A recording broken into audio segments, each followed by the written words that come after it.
ये जो उदाहरण हमने अभी देखा कि 5 स्टूडेंट्स थे या इन जनरल n ऑब्जेक्ट्स हैं और उनको रीअरेंज करना है, उनका क्रम अलग अलग कितने क्रम हो सकते हैं वो देखना है। उसको एक विशिष्ट नाम से जाना जाता है, वो कहलाते हैं permutations, permutations of n objects. Permutation का मतलब क्या है? परम्यूटेशन का मतलब उसका क्रम अलग करना, मतलब एक क्रम है 1 2 3 अप टू n, दूसरा क्रम हो सकता है जिसमें 1 और 2 बदल लिए तो 2 1 और बाकी सेम रहे।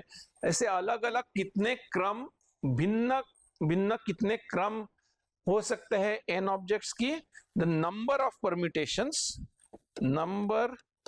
Permutations of n objects is n factorial. वो जिस उदाहरण में जैसे हमने कैलकुलेट किया उसी तरफ से प्रोडक्ट रूल यूज करके हम number of permutations, number of distinct permutations अगर आप देखें तो कितने होंगे। पहले वो क्रम जब हम चेंज करेंगे तो क्रमवारी में पहला जो होगा उसके लिए कितने चॉइसेस है? n। पहला वाला ऑब्जेक्ट चूज करने के बाद दूसरे क्रम में दूसरे स्थान के लिए कितने चॉइसेस है? वो एक तो चूज कर लिया है तो बाकी बचे n-1। तीसरे के लिए होंगे n-2 चॉइसेस। ऐसे करते करते लास्ट के लिए सिर्फ एक चॉइस बचेगा और प्रोडक्ट रूल यूज करके नंबर ऑफ परम्यूटेशंस आ जाता है n फैक्टोरियल। एक थोड़ा सा स्लाइटली इन्वॉल्व एग्जाम्पल देखते हैं। और फिर एक बार हम एक न्यूमेरिकल एग्जाम्पल से स्टार्ट करते हैं और उसका फॉर्मूला का रूपांतर एग्जाम्पल के बाद करते हैं। समझ लीजिए हमारे पास 4 लोग हैं और उन 4 लोगों में से हमें एक कमेटी के लिए एक चेयरमैन चूज करना है और एक सेक्रेटरी चूज करना है। Choose 1 chairman for a committee and 1 secretary। एक तरफ से देखा जाए तो ये एग्जाम्पल पहले वाले एग्जाम्पल्स की तरह ही है। हम एक के बाद एक लोग चूज करते जाएंगे। पहला हम देखते हैं चेयरमैन के लिए कितने चॉइसेस है हमारे पास। चेयरमैन के हमें कोई और कंडीशन दी नहीं है, राइट। चारों में से कोई भी चेयरमैन हो सकता है, कोई भी सेक्रेटरी हो सकता है। तो हमारे पास शुरू में चेयरमैन के लिए कितने चॉइसेस है? हमारे पास 4 लोगों में से कोई भी एक चेयरमैन हो सकता है। एक बार चेयरमैन चूज कर लिया तो 3 लोग बचे और उन 3 लोगों में से एक सेक्रेटरी चुनना है। तो कितने चॉइसेस है? 3। तो एक चेयरमैन और एक सेक्रेटरी हम 4 लोगों में से चुन ले तो कितने अलग अलग भिन्न चॉइसेस हमारे पास है? 12 चॉइसेस है। मैं ये जो 4 इंटू 3 जो है मैं थोड़ा अलग तरीके से लिखता हूं। 4 इंटू 3 को मैं फैक्टोरियल नोटेशन में यूज करना चाहता हूं। तो फैक्टोरियल के लिए तो हमें एक एक घटते जाते गुणाकार करके जाना है 1 तक। तो हमें 3 के बाद आएगा 2 और 2 के बाद आएगा 1। सो मुझे लिखना है 4 इंटू 3 इज इक्वल टू, लेकिन ये इक्वालिटी तो बिल्कुल सही नहीं है क्योंकि हमने ये 2 एक्स्ट्रा टर्म्स गुना कर लिए हैं। लेकिन जो गुना किया है एक्स्ट्रा वो हम उसको फिर एक बार भाग भी दे सकते हैं। सो 4 into 3 into 2 into 1 divided by 2 into 1। अब ये इक्वालिटी हो गई। अब इस तरह लिखने का कारण है, मेरा कारण ये है कि मैं ये न्यूमरेटर जो है उसको लिखूंगा 4 फैक्टोरियल डिवाइडेड बाय 2 फैक्टोरियल, और उससे भी जाके ये तो इक्वालिटीज है, इसमें कुछ चेक करने की कुछ ज्यादा जरूरत है नहीं, लेकिन मैं 2 को भी लिख रहा हूं 4 माइनस 2 फैक्टोरियल। ठीक है, तो फिर एक बार जैसे मैंने कहा, इस उदाहरण से हम एक फॉर्मूला की तरफ बढ़ेंगे। तो ऊपर जैसे मैंने लिखा था number of permutations of n objects, तो n ऑब्जेक्ट्स के साथ हम स्टार्ट करेंगे और सभी n ऑब्जेक्ट्स को एक के बाद एक क्रम में चूज करने दें। यहां पे हमने 4 लोगों को के साथ शुरुआत की थी, लेकिन हम 4 लोगों को पूरे 4 लोगों को नहीं चुन रहे क्रमवारी में, हम सिर्फ पहले 2 लोगों को चुन रहे, जिसमें से एक होगा चेयरमैन, एक होगा secretary. So the number of, ये एक फॉर्मूला है तो इसलिए मैं अलग से उसको पॉइंट आउट कर रहा हूं। द नंबर ऑफ परम्यूटेशंस, जब भी ये वर्ड परम्यूटेशंस आता है, परम्यूटेशंस क्रम परिवर्तन या क्रमचय संयोजन हिंदी में कह सकते हैं, परम्यूटेशन स्टैंडर्ड टर्मिनोलॉजी है। जब भी ये परम्यूटेशन वर्ड आएगा तो उसका मतलब है कि ये ऑर्डर, जो अरेंजमेंट है उसकी ऑर्डर महत्व रखती है, order is important. The number of permutations of size k that can be formed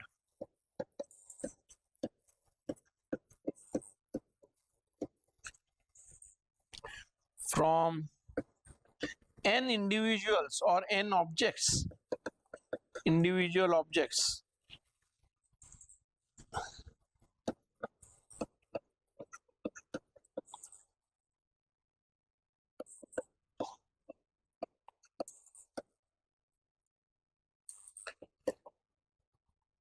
इसको हम एक नोटेशन से दर्शाएंगे, उसको कैपिटल P सब K कॉमा N को दर्शाएंगे। और कितने हैं? ये होते हैं n factorial divided bye n minus k factorial. तो ये एक फॉर्मूला हो गया, और ऊपर आप स्क्रीन पे अगर देखेंगे तो यहाँ पे जो हमने कैलकुलेट किया है वो है P24। 4 लोगों में से 2 लोगों को क्रम के साथ चुनना है। तो ये कितने अलग अलग तरीकों में ये चुन सकते हैं इनको। ये है P24 4 factorial divided bye 4 minus 2 factorial. तो ये काउंटिंग टेक्निक्स में के सब टॉपिक में हम जा रहे हैं। तो ये कुछ कुछ चीजें हैं वो आसान, हमेशा we don't have to go to the product rule, हमें हमेशा से शुरुआती रूप से प्रोडक्ट रूल से शुरुआत नहीं करनी पड़ेगी। ये जो फॉर्मूला है वो हम इस्तेमाल कर सकते हैं।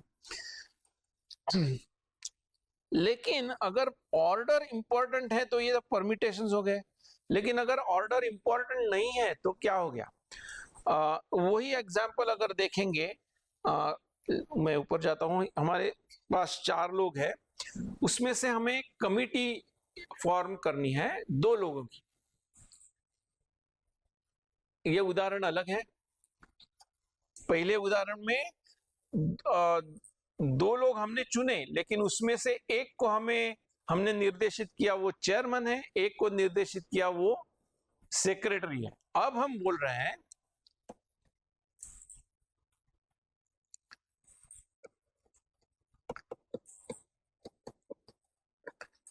चार लोग हैं and choose 2 people for a committee। उस उसका मतलब ये भी जान सकते हैं कि दोनों जो मेंबर है वो दोनों जो लोग चुने जाएंगे वो मेंबर है, उसमें से कोई एक चेयर, उनको कोई पदवी नहीं प्राप्त है, चेयरमैन सेक्रेटरी ऐसे कोई पदवी प्राप्त नहीं है। तो कितने अलग तरीके से हम ये कर सकते हैं। शायद आपको लगे कि हमने तो ये काउंट कर लिया है, लेकिन नहीं। अगर समझ लीजिए कि हमारे पास चार जो लोग थे उनके नाम है ए बी सी और डी, और किसी एक क्रम में, एक चयन में सेक्रेटरी के मद्देनजर बी को चुना गया था और सी को बी को चेयरमैन और सी को सेक्रेटरी चुना गया था, और उनके साथ बाकी मतलब ये एक कमिटी होगी। लेकिन ये भी हो सकता है कि सी को चेयरमैन और बी को सेक्रेटरी के रूप में चुना जाएगा।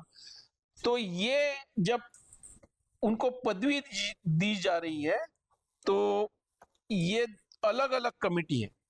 चेयरमैन बी और सेक्रेटरी सी ये अलग कमिटी है, जबकि चेयरमैन सी सेक्रेटरी बी के तहत।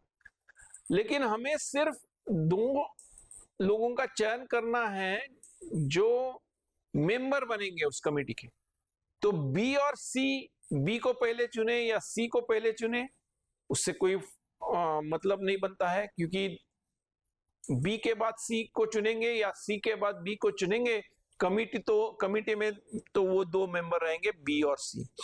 तो जब हम ऑर्डर इंपॉर्टेंट होती है तो हमारे पास ज्यादा तरीके होते हैं। कितने ज्यादा है? इस एग्जांपल में दुगना ज्यादा है।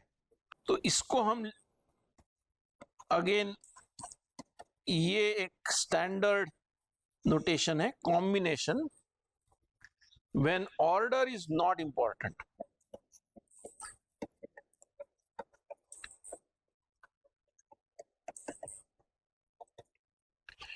ठीक है। number of ways of distinct ways of choosing k objects out of n objects when order is not important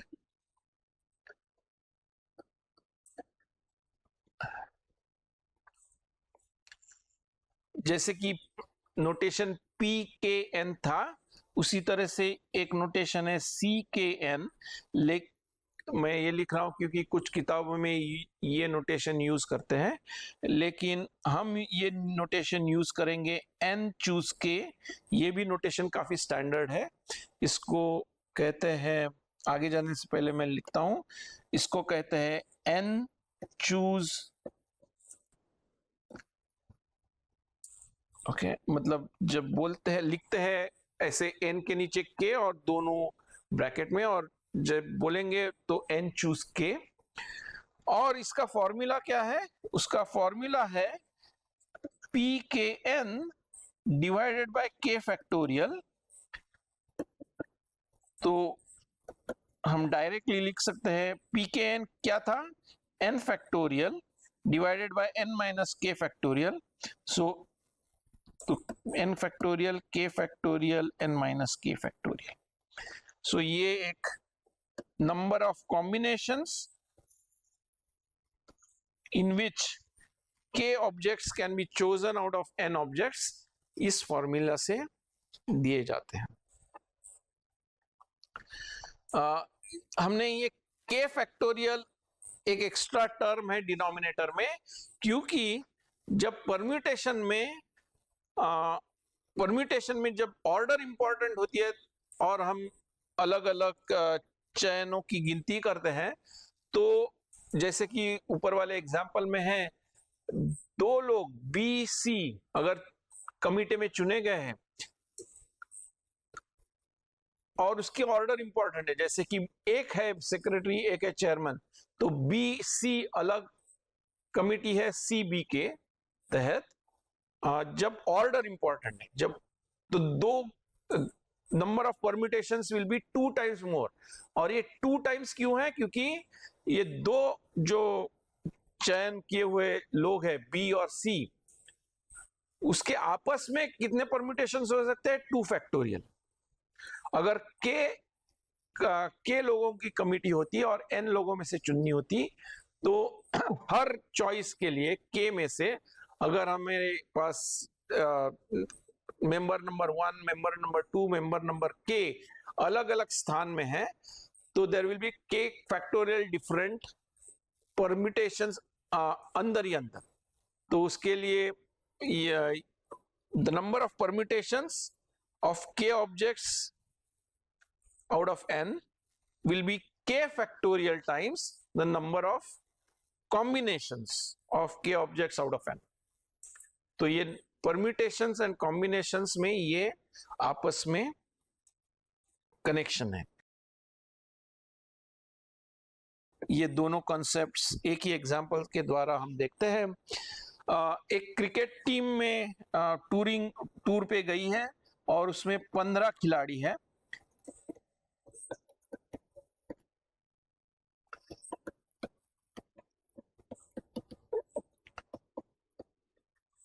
और उसमें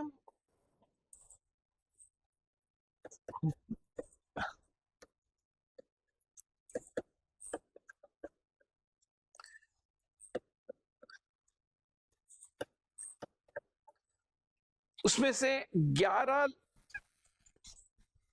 खिलाड़ी हमें चयन करने हैं फाइनल 11 के लिए।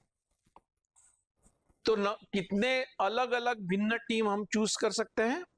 इसमें ऑर्डर इंपॉर्टेंट नहीं है, क्योंकि अगर प्लेयर ए को पहले चूज करे और प्लेयर बी को दूसरे, दोनों टीम में आ गए। प्लेयर बी को पहले और प्लेयर ए को दूसरे चूज करे, फिर भी दोनों टीम में रहेंगे। तो ये टीम कंपोजिशन में ऑर्डर इंपॉर्टेंट नहीं है इस क्वेश्चन में। तो कितने तरीके होंगे? 15 चूज 11, और इसका मतलब कितना होता है? 15 factorial divided by 11 factorial times 15 minus 11 factorial.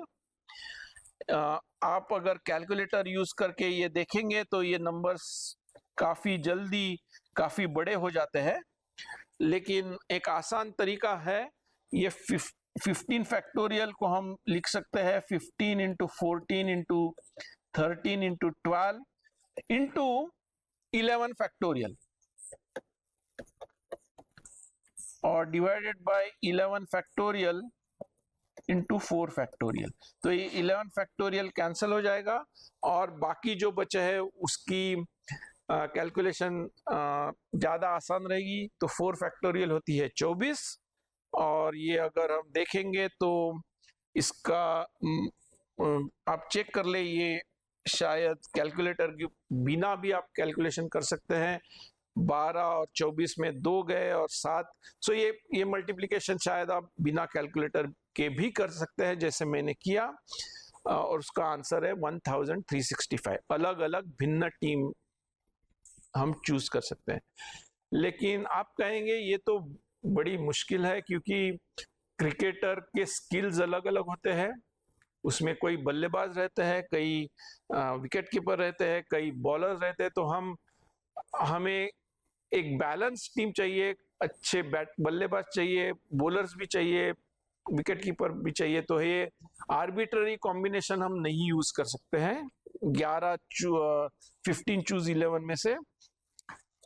तो सपोज ये 15 क्रिकेटरों में से 6 बैट्समैन है, बल्लेबाज है, 2 विकेट कीपर्स, और बाकी बच्चे कितने? 6, 2, 8, 7 बॉलर्स हैं। और इसमें से हमें 11 की टीम चूज करनी है, जिसमें होंगे 5 बैट्समैन, 1 विकेट कीपर और 5 बॉलर। तो अब कितने अलग अलग टीम्स बन सकती हैं? तो पहले हम बैट्समैन चूज कर लें। 6 बैट्समैन में से 5 बैट्समैन कैसे चूज, कितने तरीके से चूज कर सकते हैं? 6 चूज 5। फिर एक बार आप ध्यान में रखिए कि ये किस ऑर्डर से बैट्समैन चूज कर रहे हैं वो महत्वपूर्ण नहीं है। 5 बैट्समैन हम चूज कर रहे हैं। 2 विकेट कीपरों में से 1 विकेट कीपर हम 2 चूज 1 तरीकों से वेज में कर सकते हैं, और 7 में से 5 बॉलर 7 चूज 5 में से कर सकते हैं। लेकिन ये तो 3 अलग अलग नंबर हो गए, हमें तो एक ही चाहिए। तो इस बार हम प्रोडक्ट रूल का इस्तेमाल करेंगे।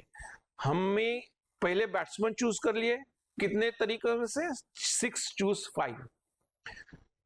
उसके बाद विकेट पर चूज करने के लिए कितने तरीके हैं? 2 चूज 1। तो उसको हम क्या करेंगे? मल्टीप्लाई करेंगे।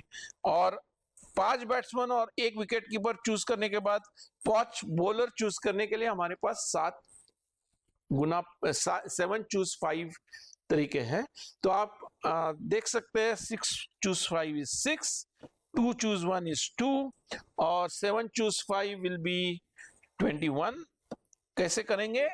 शुरुआती तौर पे तो आप डायरेक्टली फॉर्मूला यूज कर लिए। n choose k is n factorial divided by k factorial times n minus k factorial, और इसका मान क्या होगा? 21 और 252।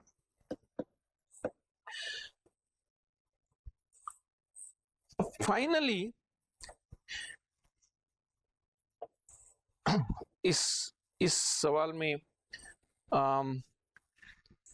अब ये एक टीम तो हमने चूज कर ली है, समझ लीजिए। ये 252 अलग भिन्न पॉसिबिलिटीज में से एक टीम हमने चूज कर ली है, जिसमें 5 बैट्समैन है, 1 विकेट कीपर है और 5 बॉलर है। तो इसमें अलग अलग बैटिंग ऑर्डर कितने हो सकते हैं? So choose one team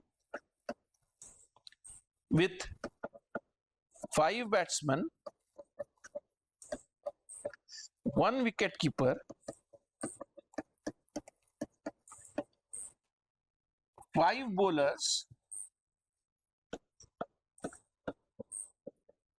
and then choose a batting order.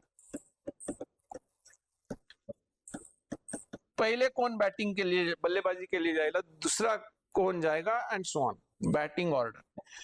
तो अब कितने अलग अलग तरीके हैं? तो हमने तो पहले पार्ट बी में देख लिया, देयर आर 252 चॉइस है एक टीम चूज करने के लिए, और हर एक टीम चूज करने के लिए 11 लोगों की टीम है, तो उसमें से कितने अलग अलग बैटिंग ऑर्डर्स हो सकती है? हम ये मैथमेटिकल पॉइंट ऑफ व्यू से ही क्वेश्चन को देख रहे हैं, ना कि क्रिकेट स्किल्स के तौर पे। तो हमारे पास जब ऑर्डर आ जाती है, ऑर्डर महत्व की होती है, तो हमें परम्यूटेशंस होते हैं। हमारे पास 11 खिलाड़ी है और उसके हम क्रम बदलने हैं, क्रम डिसाइड करना है बल्लेबाजी के लिए। तो कितने अलग अलग क्रम है? 11 factorial. So the final answer in this question is 252 multiplied by 11 factorial.